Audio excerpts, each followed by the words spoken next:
آپ وہ ذرا جو قصہ ہے فتح مکہ کا اس کو ذرا مکمل کر لیں۔ جی وہ اس طرح ہے کہ ہم نے یہاں تک تو جان لیا کہ سرکار دو عالم صلی اللہ علیہ وسلم جو ہے وہ واپس آ گئے اور وہ معاہدہ جو تھا وہ ٹوٹ گیا، ٹھیک ہے، اور آقا علیہ الصلوۃ والسلام نے خفیہ جو ہے اس کی تیاری شروع کر دی، ٹھیک ہے۔ اب حضور اکرم صلی اللہ علیہ وسلم جب یہ تیاری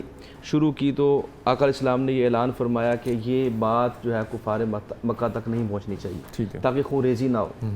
اور وہ رسپونڈ نہ کر سکیں۔ لیکن حضرت حاتم بن ابی بلتہ رضی اللہ تعالیٰ عنہ انہوں نے ایک خط جو ہے نا وہ لکھ دیا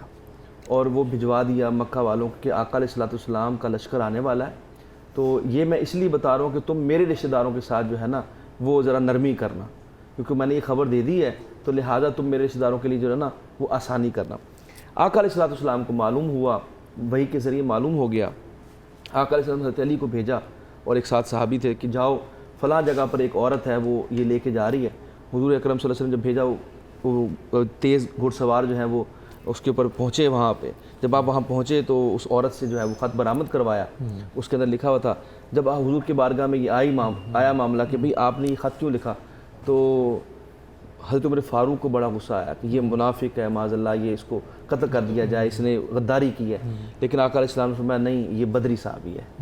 تو یہ بدری صحابی ہونے کا یہ اعزاز ہے۔ تو انہوں نے پھر کہا کہ یا رسول اللہ میرا کوئی مقصد یہ نہیں تھا غداری کرنا، میں تو یہ چاہتا تھا کہ وہ اپنا کوئی بندوبست کر لیں اور پھر میرے جو وہاں پہ رشتہ دار بیٹھے ہیں ان کے ساتھ ذرا یہ آسانی والا معاملہ کریں۔ بہرحال آقا علیہ السلام نے وہ تیاری شروع کی اور 10,000 کا لشکر لے کے لاؤ لشکر کے ساتھ آقا علیہ السلام جو ہے وہ مکہ کی طرف بڑھتے ہیں۔ ایک خاص بات، جب حضور اکرم صلی اللہ علیہ وسلم بہت قریب رہ گئے مکہ کے تو آقا علیہ السلام نے حکم دیا کہ تم نا مختلف جگہوں کے اوپر جو ہے نا وہ الاؤ جلاؤ، آگے جلاؤ، چولہے جلاؤ۔ وہ چاروں طرف جب وہ آگ جلتی ہوئی دیکھی نا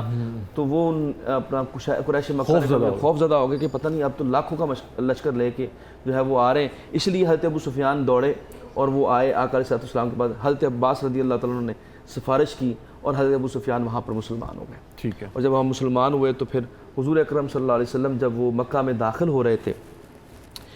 اللہ اکبر، آپ نے پیغام دیا، حضور اکرم صلی اللہ علیہ وسلم نے فرمایا کہ ایک تنگ جگہ سے میں داخل ہوں گا، جو تنگ رستہ ہے وہاں سے حضور داخل ہوئے۔ مورخین نے لکھا کہ آقا علیہ السلام اس قدر عاجزی کے ساتھ داخل ہو رہے تھے، فاتح مکہ اس قدر عاجزی کے داخل ہو رہے تھے، اور پیغام کیا ہے، غلام کے بیٹے حضرت اسامہ بن زید کو آگے بٹھایا ہوا ہے۔ پیغام یہ دے رہے ہیں کہ حضور اکرم صلی اللہ علیہ وسلم غم گسار ہیں، پسے ہوئے طبقے کی جو ہے نا وہ رہنمائی کے لیے اور ان کی حاجت روائی کے لیے آقا علیہ السلام موجود ہیں۔ تو آپ کا جو شان مبارک پہ شال مبارک تھی وہ بار بار گر رہی تھی نیچے،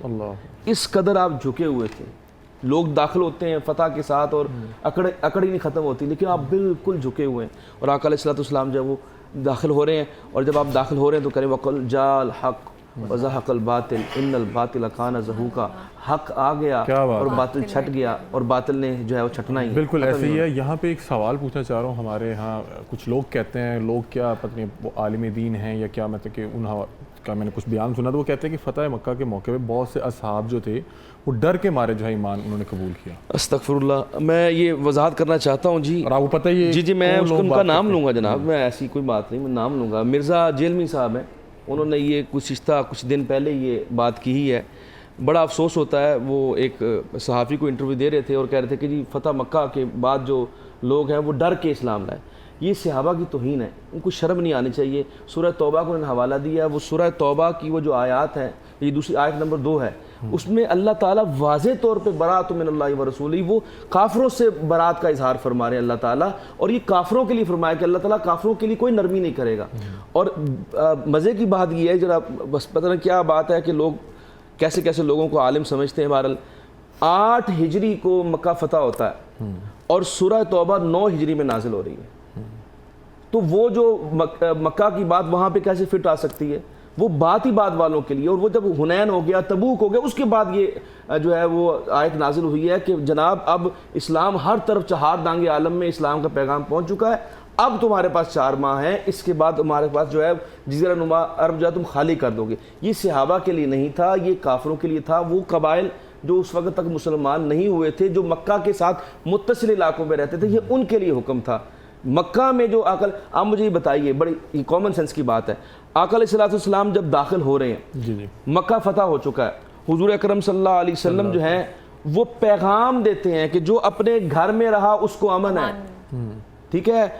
فمن داخلہ دار ابی سفیان فہو آمن، جو حضرت ابو سفیان کے گھر میں داخل ہو گیا اس کو بھی امن ہے، جو تلوار لے کے باہر نہیں نیام سے باہر نہیں نکلتا اس کو بھی امن ہے۔ حضور نے تو پیغام دیا امن کا، تو جب حضور نے پیغام امن دے دیا تو پھر یہ کہاں سے بات آ گئی کہ آپ کو 4 ماہ کی مہلت ہے؟ حضور تو سب کو معاف کر چکے تھے، مسلمان ہوں یا نہ ہوں سب کو معاف کر چکے ہیں۔ اور آقا علیہ السلام جب مکہ میں خانہ کعبہ کی آپ نے جب دروازے کے اوپر نا آپ نے چوکاٹ کو ایسے پکڑ لیا،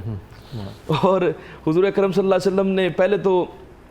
حضرت عثمان بن طلحہ کو بلایا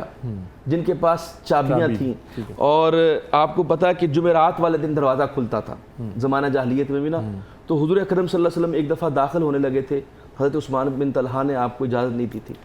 جب ان کو بلایا حضور اکرم صلی اللہ علیہ وسلم فرمایا بھئی وہ چابیاں وہ دو مجھے، اب تو دینی تھی، ظاہر ہے آپ فاتح ہو چکے ہیں، جب چابیاں دے دیں حضور نے چابیاں واپس لوٹا دیں اور کہا عثمان اب تم سے یہ چابیاں کوئی نہیں لے سکتا۔ آج بھی حضرت عثمان بن طلحہ کی اولاد کے پاس وہ چابیاں ہیں، آج تک بھی، اور حضور اکرم صلی اللہ علیہ وسلم نے عطا فرمائی، اور حضور اکرم صلی اللہ علیہ وسلم نے پوچھا کہ ہاں بھائی اب میں تمہارے ساتھ کیا سلوک کروں گا؟ تو اب حضرت سہیل بن عمر جو بہت دانا آدمی تھے، بڑے حکیم آدمی تھے، یہ وہی ہیں جن کے ساتھ معاہدہ صلح حدیبیہ ہوتا ہے، وہ کہنے لگے ہیں کہ یا محمد آپ تو بڑے